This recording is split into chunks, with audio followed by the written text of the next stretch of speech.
Assalamualaikum warahmatullahi wabarakatuh. Perkenalkan, nama saya Mila Karenila dari Universitas Bayangkara Jakarta Raya, Fakultas Ilmu Pendidikan Prodi PGSD semester 5. Pada kesempatan video kali ini saya ingin menceritakan atau ingin menjelaskan sejarah tentang Orde Lama yang dipimpin oleh Orde Lama adalah sebutan bagi periode pemerintahan di bawah kepemimpinan Presiden Soekarno yang berlangsung pada tahun 1945 sampai tahun 1966.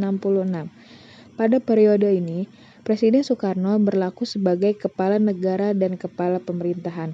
Di masa Orde Lama, sistem pemerintahan di Indonesia mengalami beberapa peralihan.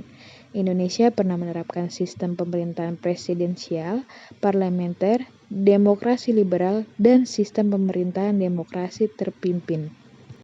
Demokrasi terpimpin adalah sebuah sistem di mana demokrasi seluruh keputusan serta pemikiran berpusat pada pemimpin negara, yaitu Presiden Soekarno.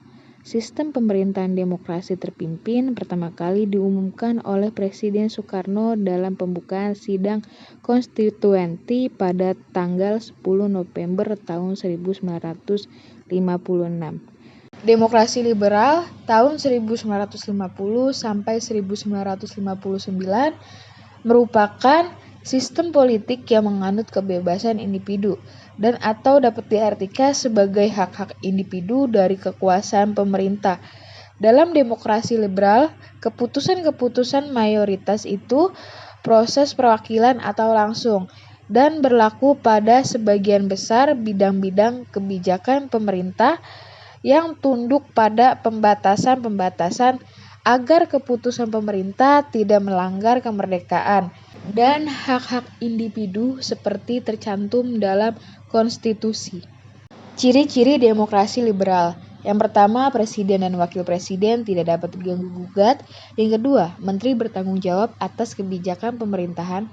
Yang ketiga, pemerintah memiliki hak untuk membubarkan DPR.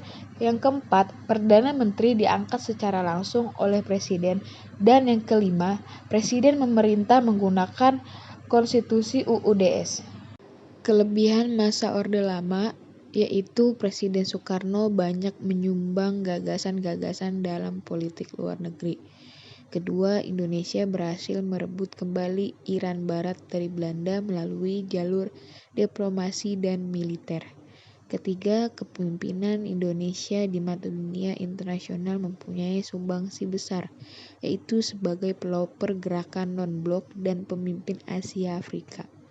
Adapun kekurangan masa Orde Lama. Yang pertama, penataan kehidupan konstitusional yang tidak berjalan sebagaimana diatur dalam Undang-Undang Dasar 1945.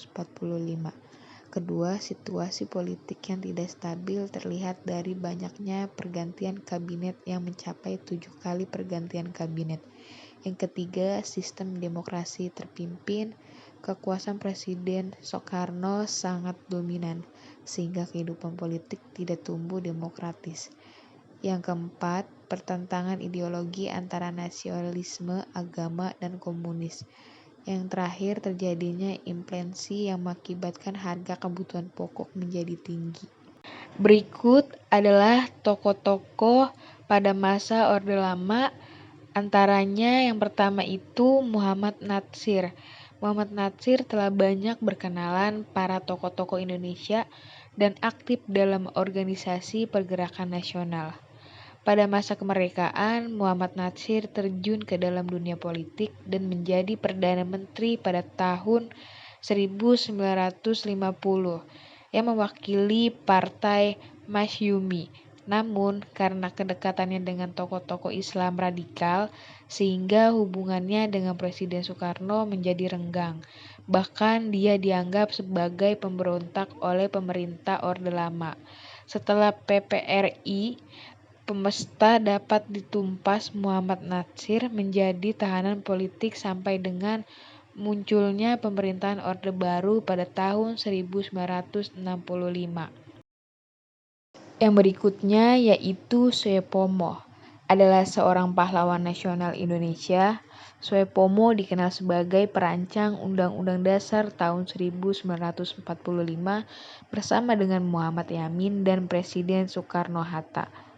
Dan yang ketiga yaitu tidak asing lagi, Ki Hajar Dewantara adalah aktivis penggerak kemerdekaan Indonesia, kolumnis, politis, dan pelopor pendidikan bagi kaum pribumi Indonesia dari zaman penjajahan Belanda.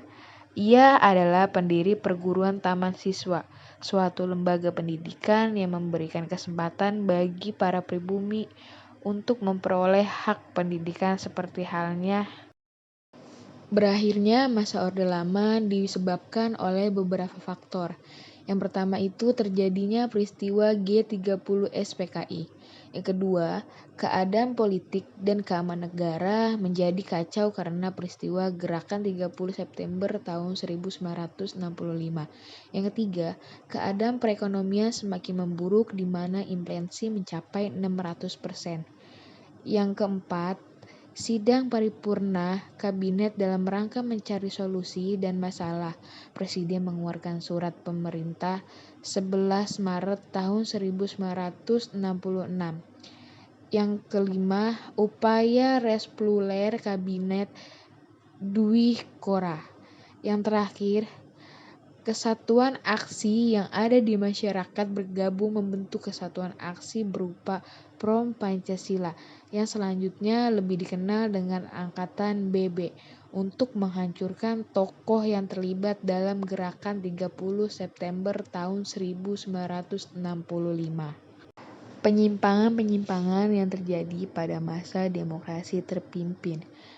Pertama, Presiden menyatakan perang terhadap Malaysia.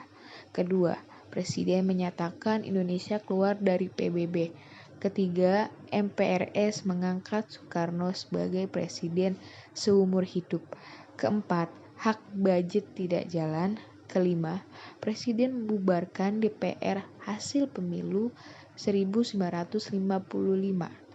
Terakhir, Pancasila diidentikan dengan Nasakom, nasionalisasi agama dan komunis. Sekian dari video yang saya sampaikan, kurang lebihnya mohon maaf. Terima kasih, semoga bermanfaat, semoga menambah wawasan kita agar lebih mengetahui tentang Orde Lama. Assalamualaikum warahmatullahi wabarakatuh.